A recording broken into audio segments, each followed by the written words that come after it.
Olá, amigos. Estamos aqui mais uma vez para os nossos encontros de formação. E esse mês de setembro nós vamos falar sobre a carta aos Efésios. Por quê? Porque a CNBB ela quer que toda a igreja estude a carta aos Efésios. Obviamente, nós não vamos fugir disso. E vocês também estão acostumados com isso, né?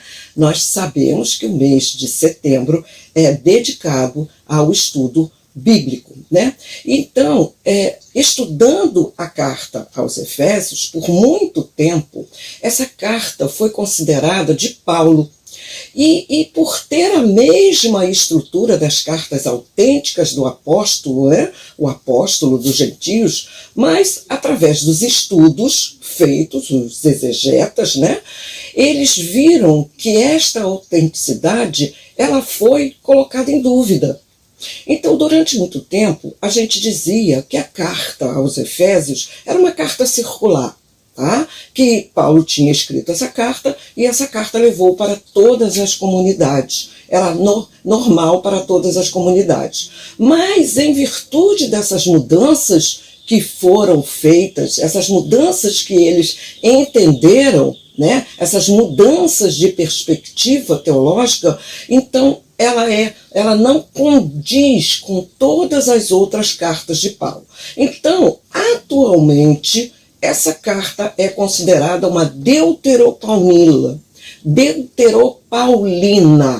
ou seja, provavelmente ela foi redigida por um colaborador de Paulo, tá? Um discípulo da escola paulina, tá? E ela entrou na tradição por meio de cartas autênticas. Então, ela entra no cânon, né? Mas os estudos hoje, eles dizem que é uma deuteropaulina. Também é provável, e aí esse estudo, vocês vejam o quanto a teologia tem muito ainda a estudar, né? É provável que ela tenha sido datada entre os anos 80 e 90. Então, a gente entende que o lugar, né, que ela foi redigida, não se tem nenhuma informação, a única coisa é que pode ter sido escrita em Éfeso, tá?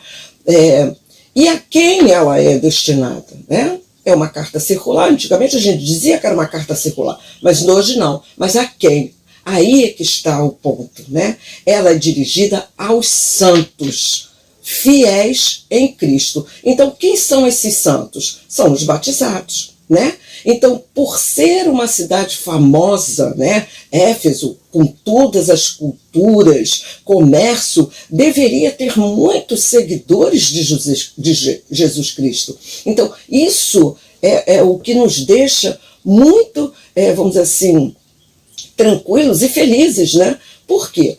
Porque se essas cartas, eles dizem, né, eles dizem que é uma carta dirigida aos santos, e a gente já entende que os santos eram aqueles batizados, olha quantas pessoas eram batizadas, estavam batizadas em Jesus Cristo, né? Por isso é que ele fala aos Efésios. Tá?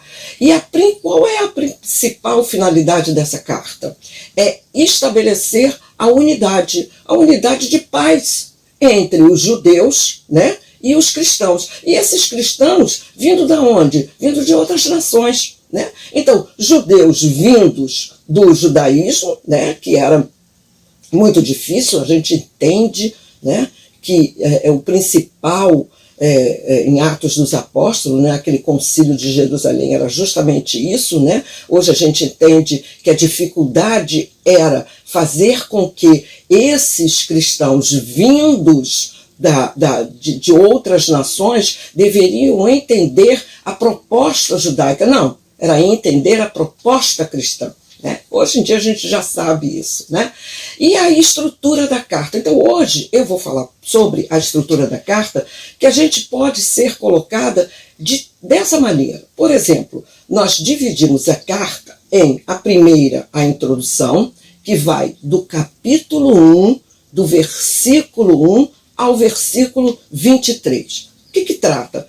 Bênção, ação de graças e a oração. Depois nós temos o corpo da carta. Esse corpo da carta, ele é dividido em duas partes. A primeira parte é a parte teológica, que vai do capítulo 2, 21, até o capítulo 3, 21. Depois, a segunda parte, que é a parte exortativa, que vai do capítulo 4, 1, ao capítulo 6, 20. E depois nós temos o capítulo 6, 21 ao 24, que é a conclusão, ou seja, saudação e bênção final. Então nós temos toda a estrutura da carta agora, tá? Então vamos partir para os destaques teológicos, tá? Primeiro destaque é a cristologia. Então essa carta vai tratar da cristologia, do Senhor Jesus ressuscitado. Por quê, né, gente? Por que do ressuscitado? Porque Paulo, e aí é que é o interessante, né, que deve ter sido esse discípulo de Paulo, porque Paulo falou muitas vezes, Paulo sempre vai tratar do Cristo ressuscitado, né? Ele não fala do Cristo, aquele que caminhou, né? O Cristo, o Cristo histórico, ele não fala. Ele fala do Cristo da fé. Tá? Aquele que está à direita do Pai, que enfatiza as autoridades cósmicas de Cristo, né? Tudo está aos pés de Cristo. Então, aqui, a cruz é compreendida como um ato de quê? De reconciliação entre judeus e gentios, constituindo um só corpo. E quem é esse um só corpo? A igreja. Tá? Então, a segunda parte, nós já vimos esse corpo único que é a igreja, então a segunda parte ele vai tratar de quê? De uma eclesiologia. Né? Então o tema central é a igreja. Por isso é que se dizia que era uma carta circular para todas as igrejas, para todas as comunidades. O autor apresenta uma igreja universal. Aí está. Ele não está falando de uma igreja personificada, ele não está falando de uma perspectiva de, vamos dizer assim, de uma perspectiva presente das cartas, mas sim ele quer reconciliar todos numa igreja não particular, mas sim numa igreja de uma forma geral universal. Então, aí ele tem os fundamentos dos apóstolos, dos profetas, tá? E mostra que Cristo é a pedra angular. E o terceiro eixo é escatológico, que é o estudo teológico do pós-morte. Mas também permite ver o quê? O definitivo do evento de Cristo, o messianismo, a morte e a ressurreição. Então vamos lá. Então nós temos que nessa carta nós temos uma cristologia, nós temos uma eclesiologia e nós temos uma escatologia. Muito lindo. Para quem está fazendo teologia, essa carta é importantíssima. Nesse nosso primeiro encontro, né, eu só dei uma introdução, hein, gente? Nosso primeiro encontro, nós vamos ver o estudo da bênção. Né? Então, esse estudo da bênção é Efésios 1, de 3 a 14. Então você pega a sua Bíblia, né? Quem estiver vendo agora ao vivo, né? Pega a sua Bíblia e comece a acompanhar comigo. Depois você leia, tá? E volte o vídeo, né? Volte o vídeo e aí você vai saborear com muito mais carinho, né? No próximo vídeo você vai ter a introdução da citação bíblica e aí você lê antes de começar o vídeo. Tá certo assim? Muito bem. Então, o que ele quer nessa bênção? Ele sintetiza toda a história da salvação, que tem como finalidade. Qual a finalidade? Revelar o amor de Deus. Por intermédio de quem? Do seu Filho Jesus Cristo. Esse é o ponto.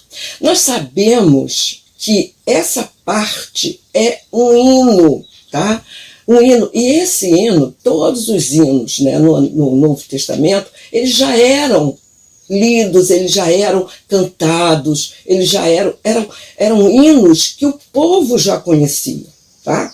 Então, quando Paulo coloca os hinos também em Filipenses, né, nós também temos o hino em Filipenses, é um hino que já era comum das pessoas. Então, ele apresenta quem é Deus para o ser humano, quem é o ser humano para Deus, enfatizando a ação de Deus, do Filho e do Espírito Santo no decorrer da história da salvação. Então, como é que nós podemos sintetizar esse primeiro encontro? Então vamos lá. Nos versículos de 3 a 6, ele apresenta Deus Pai como aquele que escolheu toda a humanidade, desde a eternidade. Mas escolheu para quê? Ele escolheu para a santidade, ou seja, para ser conforme Deus. Deus não é santo? Então, ele nos predestinou a sermos santos, igual a ele. E aí, ele vem e faz essa adoção, tá? Através de quê? Através de Jesus Cristo. Ora, então, ele diz que essa predestinação se dá por pura gratuidade de Deus, por iniciativa divina, e sua fidelidade e finalidade é de ser o louvor da glória de Deus. Então vamos lá. Qual é a nossa predestinação? É para sermos santos e irrepreensíveis aos olhos de Deus no amor. Então, minha gente, sabe? Deus não predestinou a gente para termos uma vida boa, para sermos bonitos, para vivermos sempre bem aqui na terra. Não, foi isso não. Ele nos predestinou para sermos santos, para vivermos a santidade, mas para viver essa santidade somente no amor. E como é que você encontra e sabe aonde está o amor? Através de quê? De Jesus Cristo. Então, esse é o ponto. Então, o que eu tenho que fazer? Eu tenho que conhecer Jesus e viver como ele viveu. E aí sim, eu estou sendo e fazendo aquilo que Deus pensou para mim.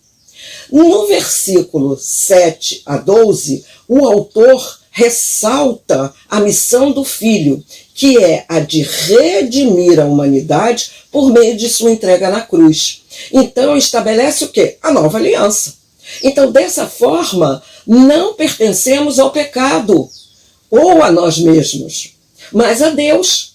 O autor enfatiza a soberania de Jesus sobre o cosmos e o constitui Senhor de todas as coisas que estão no céu e na terra. Então, minha gente, a cruz, ela nos redime, ela nos redimiu. Tá? Então, ela estabeleceu uma nova aliança. Então, se isso já aconteceu, então nós que entendemos a nossa vida não pertence a nós, mas sim a Deus. Então, minha gente, eu sou filha de Deus, eu sou amada por Ele, Ele me predestinou para quê? Para que eu seja santa e, além do mais, para que eu viva o amor. Gente, tem coisa mais bonita que isso? Não tem, não é? Por fim, o versículo 13 e 14, ele focaliza o quê? A ação do Espírito Santo, que é a garantia da nossa salvação. Claro, porque a gente não consegue caminhar direito, não é? Nós sempre estamos caindo, subimos 2 degraus, descemos 3. Então, o que nós precisamos fazer? Nos agarrar ao Espírito Santo. Quando ele fala de louvor e glória, ele quer obter o quê? A salvação. Então, minha gente, vamos finalizar esse nosso encontro, para não ficar muito longo. O ser humano, portanto, é predestinado a amar, a ser filho no Filho, e destinado a fazer resplandecer o louvor e a graça de Deus. Tudo procede da benevolência do amor do Pai. Então, com a vinda de Jesus como Messias e ao sermos batizados, já participamos do quê? Dos tempos messiânicos, como antecipação dos tempos escatológicos na história.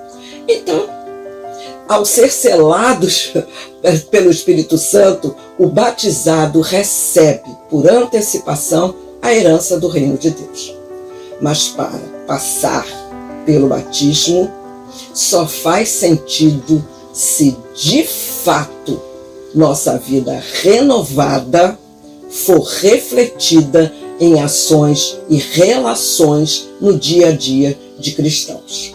Minha gente, nós terminamos aqui, mas é para a gente pensar como eu estou vivendo o meu batismo, não é? Como eu estou vivendo esse amor que Deus dá em mim, coloca em mim, acha que é isso, Ele quer que eu seja assim, Ele me predestinou a esse amor, não é? E como é que eu estou vivendo isso? É desse amor que resulta tudo mais na nossa vida. E a gente fica pensando, Deus não gosta de mim. Deus te ama. Deus te quer santo. Agora basta você saber onde é que está isso. Não é? Não é? Não se esqueça, né? Nós temos o livre-arbítrio. Tá bom? Ok? Tchau, tchau. E até o próximo encontro. Louvado seja nosso Senhor Jesus Cristo. Para sempre seja louvado. Tchau, tchau.